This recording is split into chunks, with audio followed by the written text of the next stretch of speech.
અભય થઈને નિષ્પક્ષતાથી નિરપેક્ષ રીતે વાસ્તવિકતાનો અરીસો રૂપી સચોટ માહિતી લાવતો સત્યની સાથે અભય ટાઈમ્સ। મૈદરપુરામાં રિક્ષા ચાલકની કરાયેલી હત્યાનો ભેદ મૈદરપુરા પોલીસે ગણતરીના કલાકોમાં ઉકેલી કાઢ્યો હતો અને પત્નીએ જ પ્રેમી સાથે મળી પતિની હત્યા કરી હોવાનું સામે આવ્યું છે। સુરતમાં હત્યા સહિતની ઘટનાઓ રોજે રોજ વધી રહી છે, ત્યારે મૈદરપુરા પોલીસ મથક વિસ્તારમાં રેલવે સ્ટેશન પાસે રિક્ષા ચાલકની માથામાં કુહાડીના ઘા મારી કરાયેલી હત્યાનો ભેદ મૈદરપુરા પોલીસે ઉકેલી કાઢ્યો હતો। મૃતક શેરુ યાદવની પત્નીએ જ પ્રેમી સાથે મળી પતિની હત્યા કરી હતી। પ્રેમમાં આડખીલી રૂપ બનતા પતિનું પત્નીએ પ્રેમી સાથે મળી કાસળ કાઢી નાખ્યું હતું। હાલ તો મૈદરપુરા પોલીસે હત્યારી પત્ની મમતા અને તેના પ્રેમી રામુ યાદવની ધરપકડ કરી કાયદેસરની કાર્યવાહી હાથ ધરી હતી।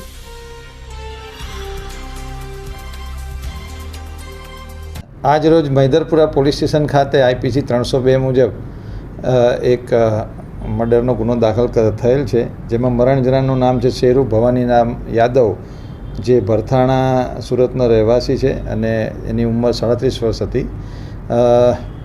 પોલીસે મૈદરપુરા પોલીસની ડિસ્ટાફ ટીમે ગણતરીના કલાકોમાં અને હત્યાની અંદર સામેલ 2 વ્યક્તિઓની ધરપકડ કરેલ છે। આની અંદર જે મરણ જનાર વ્યક્તિ છે તેની વાઈફ દ્વારા અને એ વાઈફનો એક ઈસમ જોડે અફેર ચાલતું હોવાના લીધે બંને ભેગા થઈને આ ઈસમની હત્યા કરેલી હતી।